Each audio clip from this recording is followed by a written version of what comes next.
Selamat datang kembali di pembahasan mendalam kita. Kali ini kita bakal gali lebih jauh nih materi soal negosiasi. Khususnya tentang bagaimana melakukannya.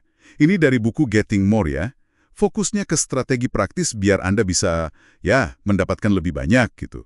Yang menarik, sumber ini bilang kalau negosiasi itu nggak ada rumus bakunya, sangat situasional. Jadi kita perlu pakai alat yang pas. Ada kerangka namanya Getting More Model. Nah, apa sih bedanya model ini? Betul.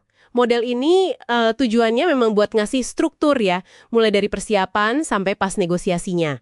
Tapi yang ditekankan itu, kita jangan cuma fokus ke isu rasional aja atau kepentingan yang kelihatan. Justru harus gali lebih dalam.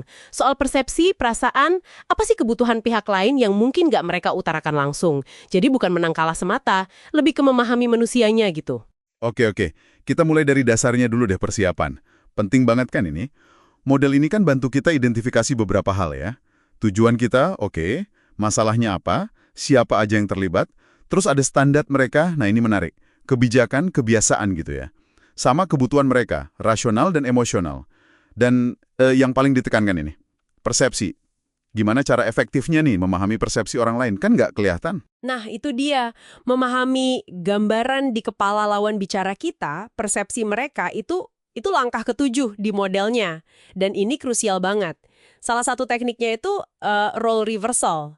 Jadi kita coba bayangin jadi mereka. Mental switch gitu. Apa sih yang mereka pikirin?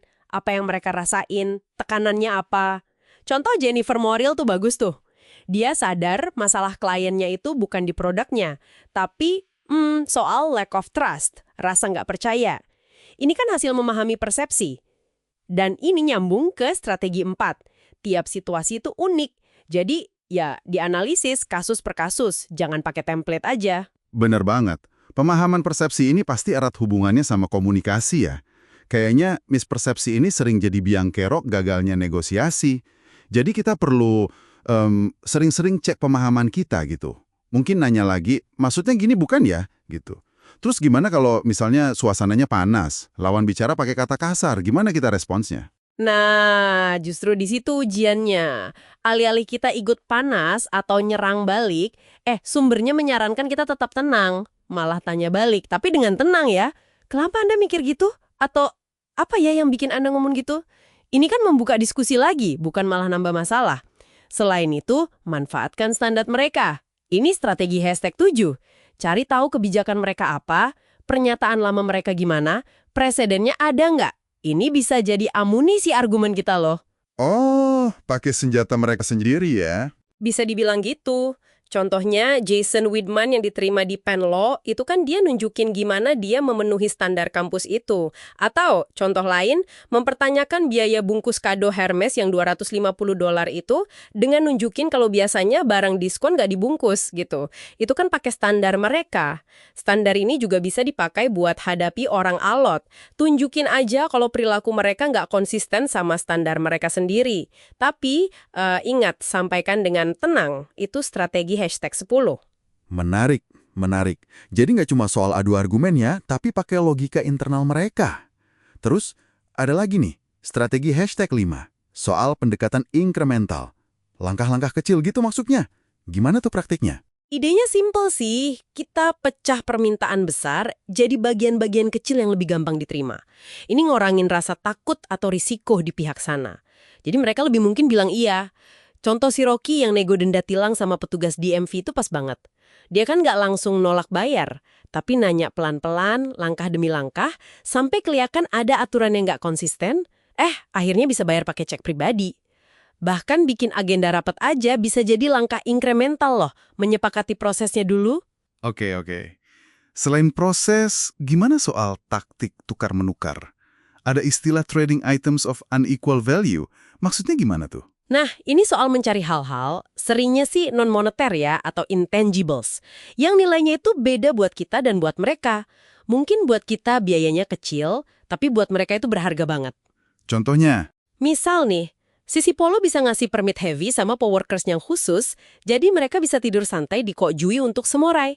Tapi pas rapat, si Polo bisa bilang, ngabah kalau si Polo mau gaji atau paket Algoy Tawang, si Polo ngajak coworkers Gitong buat proses cek. Tapi si Polo harus diskon dulu 1 poin kalau mau tidur di Kok Jui. Powerkers Gitong tentu lebih bilang iya. Oke, oke. Kayak si Prashan itu, dia rekrut pengasuh dengan gaji di bawah tawaran lain, kok bisa? Karena dia nawarin fleksibilitas waktu, suasana kerja informal, yang ternyata lebih penting buat si pengasuh itu dibanding gaji tinggi. Atau mahasiswa yang dapat kerjaan gara-gara 40 menit ngobrolin soal berlayar. Itu kan koneksi personal, intangible, yang jadi penentu. Intinya, jeli lihat apa sih yang beneran penting buat mereka di luar duit. Paham, paham. Terus balik lagi ke orang alot nih. Kalau kita udah coba tenang, udah pakai standar, tapi dia tetap aja susah. Mungkin emosional atau neken terus. Ada tips lain? Ya tenang, itu tetap nomor 1 ya, fondasinya di situ.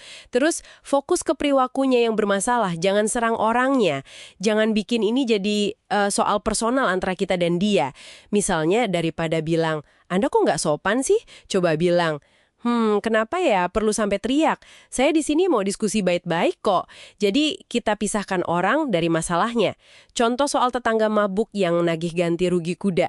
Itu kan dihadapi pakai humor dan pertanyaan tenang. Itu efektif banget. Sip. Terakhir nih, soal transparansi. Kapan sih waktu yang pas buat buka kartu penting kita? Misalnya bottom line kita, atau kalau kita lagi butuh banget. Apa langsung di awal aja, biar jujur?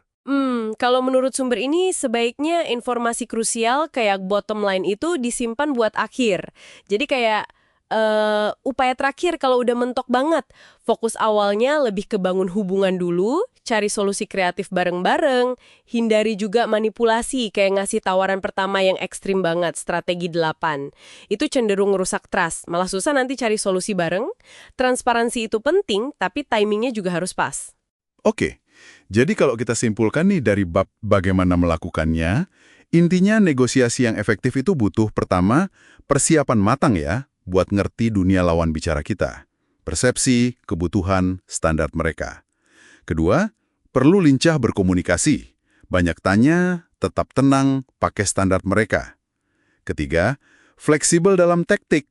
Pakai langkah kecil, cari pertukaran intangibles. Gitu ya? Tepat sekali. Esensinya itu bukan sekedar menang atau pokoknya dapat maunya kita. Alat-alat ini tuh bantu kita jadi lebih persuasif, lebih efektif dalam berhubungan sama orang lain. Karena kita jadi lebih paham apa sih yang ngegerakin mereka. Fokusnya jadi geser, bukan cuma rebutan kue yang ada, tapi gimana caranya bikin kuenya jadi lebih besar bareng-bareng, expanding the pie. Cari nilai tambah bersama. Nah, ini dia. Sebagai penutup, ada satu pemikiran nih buat Anda renungkan. Mengingat pentingnya kita bisa lihat dari kacamata orang lain, gimana caranya Anda bisa mulai secara sadar gitu ya, melatih role reversal mental ini dalam obrolan sehari-hari. Bahkan untuk hal-hal yang kelihatannya sepele. Coba deh, sesekali berhenti sejenak dan mikir, kalau saya jadi dia, kira-kira apa ya yang dia rasain atau pikirin? Mungkin hasilnya bisa mengejutkan.